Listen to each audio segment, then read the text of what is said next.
नमस्कार मित्रों, राधे राधे। आपका हमारी चैनल पर स्वागत है। तो चलिए बिना देर के जानते हैं आखिर माता सीता जी ने कौन सा पाप किया था। लेकिन आगे बढ़ने से पहले हमारी चैनल को सब्सक्राइब नहीं किया तो सब्सक्राइब कर लीजिए। माता सीता ने अपने महल में क्यों एक गर्भवती के साथ किया ऐसा व्यवहार? क्या आपको मालूम है कि लक्ष्मी रूप भूमि पुत्री माता सीता ने भी अपने जीवन काल में एक ऐसा घोर पाप किया था जिसकी सजा उन्हें उनके उसी जीवन में मिली। ये जानने के बाद भी वो जो कर रही हैं वो सही नहीं है। फिर भी सीता माता ने एक ऐसा कदम उठाया जिसने उनको उनके पति से ही अलग कर दिया। क्या था वो पाप और किस श्राप के कारण सीता माता को पति वियोग से गुजरना पड़ा? एक कथा के अनुसार रोज जब माता सीता अपने बगीचे में घूम रही थी तो उनकी नजर तोते के एक जोड़े पर पड़ी। ये जोड़ा आपस में कुछ बातें कर रहा था। तोते के जोड़े को आपस में बातें करते देखा तो माता सीता के अंदर जिज्ञासा उत्पन्न हुई कि ये दोनों क्या बातें कर रहे होंगे।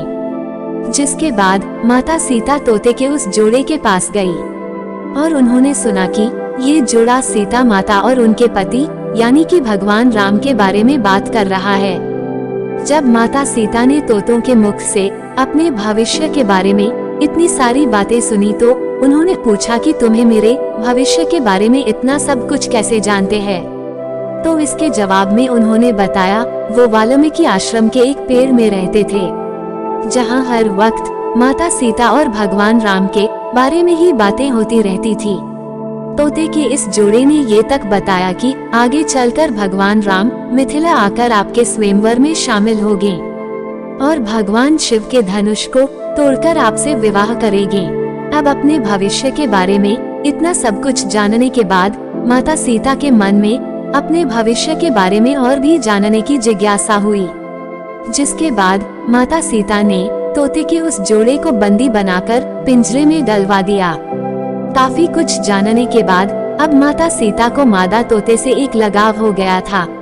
जिसके बाद माता सीता ने नर तोते को तो पिंजरे से बाहर कर दिया लेकिन मादा तोते को अपने पास पिंजरे में रखने का ही निर्णय लिया। अब तोतों का जोड़ा एक दूसरे से अलग हो गया था।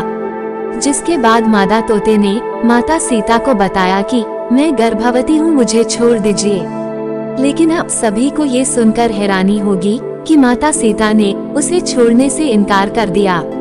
नर तोते ने भी माता सीता से अपनी बीवी को छोड़ने का काफी निवेदन किया मगर माता सीता ने कहा कि उन्हें मादा तोते से लगाव हो गया है। उन्हें वो इतनी भाने लगी कि अब वो मादा तोते को अपने से दूर नहीं होने देंगी। इसके बाद नर तोते ने ये कहा कि मेरी बीवी को खुले जंगल में हमारे बच्चों को जन्म देने दो, इसके बाद मैं वापस अपनी बीवी को आपके पास छोड़ दूंगा। मगर इस पर भी माता सीता नहीं मानी और तोते को वहाँ से अकेले ही जाने को कह दिया गया।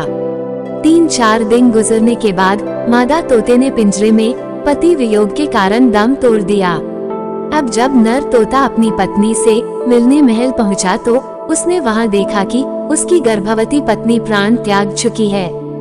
जिसके बाद दुखी नर तोता सीता माता से कहता है, हे सीता, तुमने मेरी गर्भवती पत्नी को मुझसे दूर कर उसके प्राण हरे हैं। मैं तुम्हें भी ये श्राप देता हूँ कि तुम भी अपनी गर्भावस्था में ही अपने पति से अलग हो जाओगी और तुम्हारे अलग होने का कारण मैं ही बनूंगा। ये कहकर नर तोता वहाँ से उड़ जाता है। जिसके बाद वो सीधे अयोध्या जाता है और धोबी के रूप में जन्म लेता है। ये वही धोबी होता है जिसने माता सीता के रावण के चुंगल से छूटने के बाद माता सीता के चरित्र पर सवाल खड़े किए थे और इसी का कारण भगवान राम माता सीता को उनकी गर्भावस्था में त्याग देते हैं। तो माता सीता को उनके इसी जन्म में उनके द्वारा किए गए इस महापाप का दंड इस तरह मिलता है। मित्रों, हमारा ये वीडियो अच्छा लगा है तो वीडियो को सब्सक्राइब कर लीजिए। धन्यवाद।